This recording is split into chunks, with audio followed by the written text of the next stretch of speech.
Neat ವಿಚಾರದಲ್ಲಿ ಕೇಂದ್ರ ಸರ್ಕಾರ ಆಗಿರ್ಬೋದು, ಪ್ರಧಾನಮಂತ್ರಿಗಳಾಗಿರ್ಬೋದು, ಶಿಕ್ಷಣ ಸಚಿವರಾಗಿರುವಂಥ ಧರ್ಮೇಂದ್ರ ಪ್ರಧಾನ್ಜಿ ಇರ್ಬೋದು, ಇದ್ರ ಬಗ್ಗೆ ಕೇಂದ್ರ ಸರ್ಕಾರ ಆಗಲೇ ಸ್ಪಷ್ಟನೆಯನ್ನು ಪಡಿಸಿದೆ.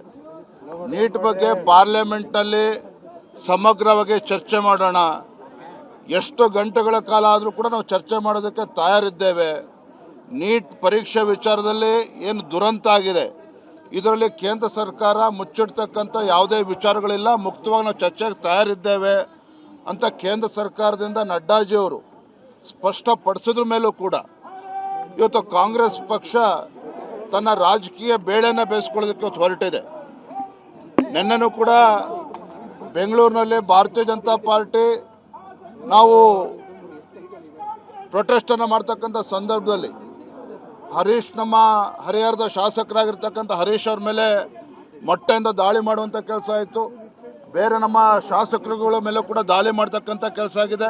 ಏನು ಗುಂಡಾ ಸರ್ಕಾರ ಇದೆ ಕಾಂಗ್ರೆಸ್ ಇವತ್ತು ರಾಜ್ಯದಲ್ಲಿ, ಗುಂಡಾ ಸರ್ಕಾರ ಇದೆ ಅಂತೇಳಿ ಕಾಂಗ್ರೆಸ್ ಪುಡಾರಿಗಳು ಒಪ್ಕೊಂಡಿದ್ದಾರೆ. ಇವತ್ತು ಶಾಸಕರ ಮೇಲೆ ಇವತ್ತು ದಾಳಿ ಮಾಡ್ತಕ್ಕಂಥ ಕೆಲಸ ಮಾಡ್ತಾರೆ ಅಂತ ಹೇಳಿದ್ರೆ, ಈ ನಾಳೆ ಕಾಂಗ್ರೆಸ್ ಸರ್ಕಾರ ಇವತ್ತು ಪ್ರಜಾಪ್ರಭುತ್ವದ ಬಗ್ಗೆ ಏನಾದ್ರು ಕಳಕಳಿ ಇದೆ ಅವ್ರಿಗಾಗಾದ್ರೆ ಇವತ್ತು ನಮ್ಮ ಮೇಲೆ ಆರೋಪನ ಮಾಡ್ತಾರೆ.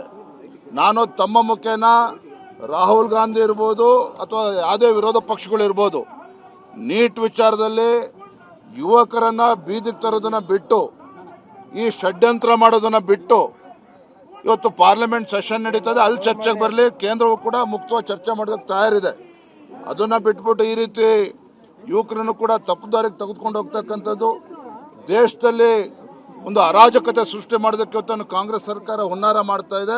ಇದು ಖಂಡಿತ ಸಾಧ್ಯ ಇಲ್ಲ ಅನ್ನೋದನ್ನ ನಾನು ಈ ಸಂದರ್ಭ ಸ್ಪಷ್ಟಪಡಿಸ್ತೇನೆ. ಮತ್ತು ಬಾಂಗ್ಲಾದೇಶದ ಮಾದರಿಯಲ್ಲಿ ಇಲ್ಲೂ ಕೂಡ ದಂಗೆ ಎದ್ದೇಳಬೇಕು ಅನ್ನೋದನ್ನು ಮೆಸೇಜ್ ಸಂದೇಶ ಮಾಡಿರ್ತಕ್ಕಂಥದ್ದು ಇದಾಗಿದೆ ಸರ್, ಮಾಹಿತಿ ಬಂದಿದೆ. ನೋಡಿ, ಇದು ಮಾಹಿತಿ ಹುಟ್ಟಾಗ್ತಾ ಇರ್ತಕ್ಕಂಥದ್ದು ಯುವಕರಲ್ಲ ಅಥವಾ ವಿದ್ಯಾರ್ಥಿಗಳಲ್ಲ, ಇದನ್ನ ಹುಟ್ಟಾಗ್ತಾ ಇರ್ತಕ್ಕಂಥದ್ದು ಕಾಂಗ್ರೆಸ್ ಪಕ್ಷ.